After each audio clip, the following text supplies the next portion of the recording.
Okay mga kaputak, dinala na natin siya galing sa range. Itong roaster natin, lalagay natin sa bahay. Okay. Magandang hapon mga kaputak, welcome po ngayon sa aking channel. Nandito ulit tayo sa range. Ngayon mga kaputak, tapos na tayo magpatuka. Hindi maganda yung pakiramdam natin mga kaputak. Tayo ang nandito kasi secondary account na naman ako ngayon, kaya nakauwi ulit ako ng maaga mga kaputak. Tapos mga kaputak, pumupunta talaga ako dito sa range para makita natin yung ating mga kita natin yung ating mga alaga mga kaputak. Yan. Yan.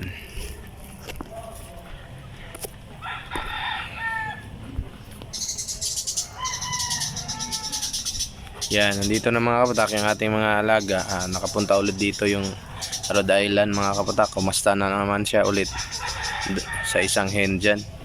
Ang gagawin ko mga kaputak, kukunin ko siya, dadalhin ko siya sa bahay. Kasi ayaw nating ma-inbreed yung ating mga alaga mga kaputak. Kunin natin siya. Tapos mga kaputak, yung ating ilalagay dito ay yung kanilang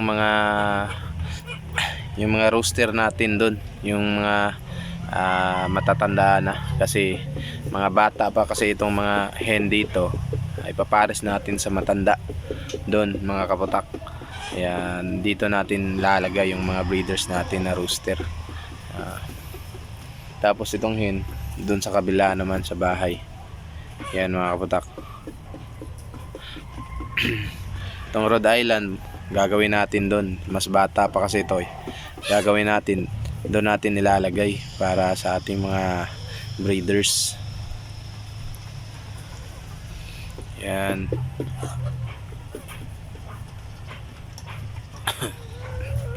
Inuubo ako mga kaputak, kaya ngayon nagdadala ako ng pampunas, panghapyod sa aking likod, yung efficacent. Kasi magpapa-repair ako ngayon sa aking yoyo.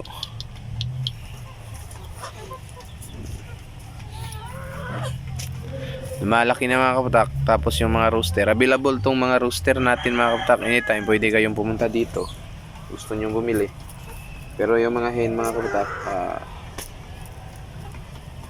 hindi mo na natin i-out, tulad ng mga Plymouth at saka Rhode Island. Kasi ito yung mga paparamihin natin mga kaputak. Yan.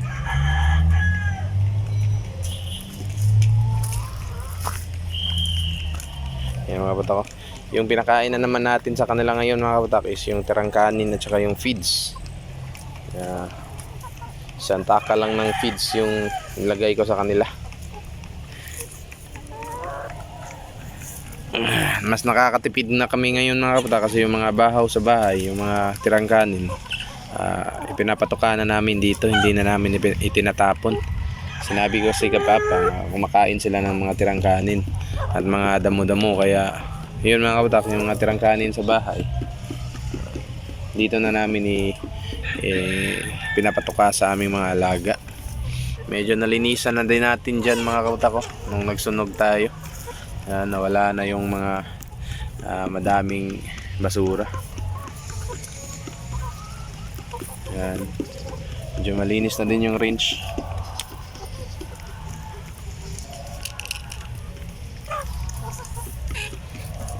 Ito yung ating mga itim dito.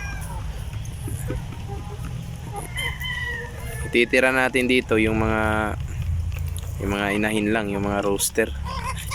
Pupunta natin doon sa bahay o di kaya kakatayin.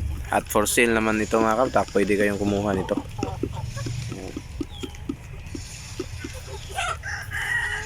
Kasi mga kaputak, yung pag-aalaga ng mga heritage, para mas makatipid ka mga kaputak, pag madami yung rooster mo mas malaki yung gastos mo mga kaputak, kasi hindi sila nagpro-produce, wala silang produce na eggs.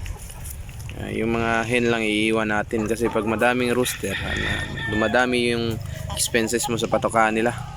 Yan mga kaputak. Kaya dapat mga kaputak, maglagay kayo ng rooster. Pinakamarami na yung apat sa aking experience mga kaputak. Pinakamarami na yung apat na rooster. Yan. Kaya yung isang Rhode Island natin, gagawin natin, kukunin natin yan, lalagay natin sa bahay. Doon natin yan ibibreed. Kasi malakas na yung magkasta mga kaputak. Doon natin yan ibibreed. Yan. Ito yung ating mga alaga dito.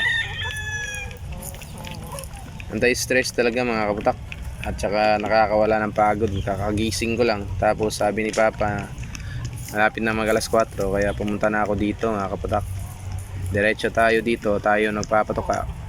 Para naman yung ating mga alaga makita natin mga kaputak. Habang maaga tayong nakakauwi. Yan, kukunin natin yan.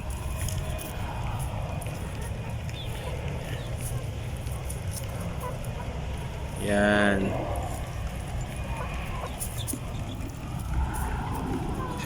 Ito.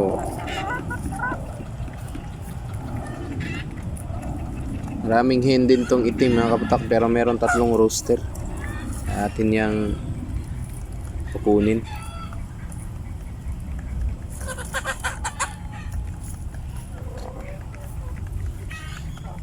Kala ko nung una mga kaputak, yung mga heritage is mababait, hindi nanunuka. Pero mali pala ako kasi yung tinutuka nila, yung mga kasamahan nila, at saka ako pag nandito ako sa range, tapos hindi ako nakakabigay ng patuka, tinutuka nila ako. O, tingnan nyo mga kaputak ko. Ganyan pala sila. Mga bully din pala itong mga manok mga kaputak.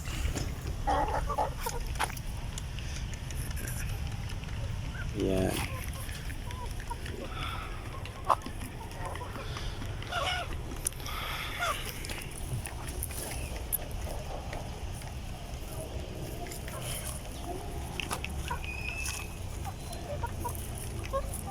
Busog na sila mga kaputak. Busog na yung ating mga alaga.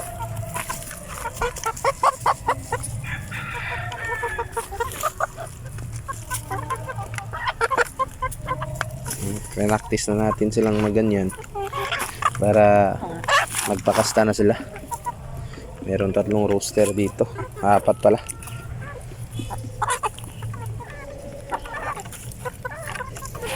Practicein natin silang maganyan.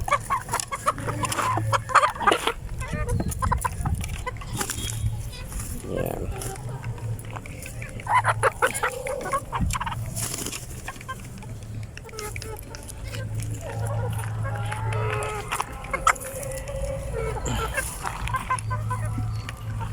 Isa.